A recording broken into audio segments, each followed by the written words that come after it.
காஞ்சிபுரம் சுந்தராம்பிகை உடனுரை கச்சதீஸ்வரர் ஆலயத்தில் நடைபெற்ற தெப்போற்சவத்தில் ஏராளமான பக்தர்கள் கலந்து கொண்டு சுவாமி தரிசனம் செய்தனர்.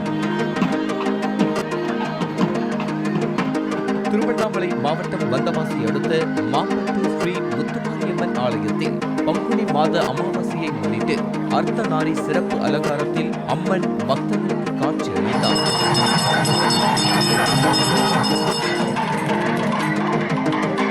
திருவண்ணாமலை மாவட்டம் வந்தவாசியில் உள்ள அங்காளம்மன் ஆலயத்தில் பங்குனி மாத அமாவாசையை ஒட்டி ஊஞ்சல் தாலாட்டு நிகழ்ச்சி விமர்சையாக நடைபெற்றது.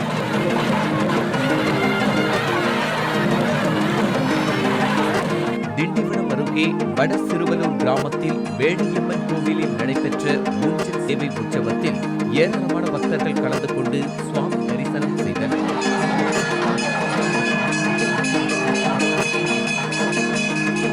தூத்துக்குடியில் கிராம தேவதை என அழைக்கப்படும் பழமை வாய்ந்த மேலும் அருள்மிகு பத்ரகாளி அம்பாள் திருக்கோயில் மண்டல விழாவை முன்னிட்டு விநாயகர், பரிவார மூர்த்திகள், அம்பாள் மற்றும் சுடலை சுவாமிக்கு ஸ்நாபன கலச கும்பாபிஷேகம், 1008 சங்காபிஷேகம், 1008 கலசாபிஷேகம் நடைபெற்றது.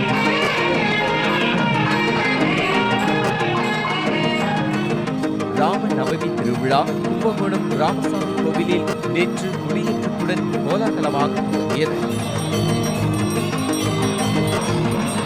விருதுநகர் மாவட்டம் ஸ்ரீவில்லிபுத்தூரில் பிரசித்தி பெற்ற பெரிய மாரியம்மன் திருக்கோவிலில் நடைபெற்ற பூக்குழி திருவிழாவில் ஏராளமான பக்தர்கள் கலந்து கொண்டு தீ மிதித்து நேர்த்திக்கடன் செலுத்தினர்.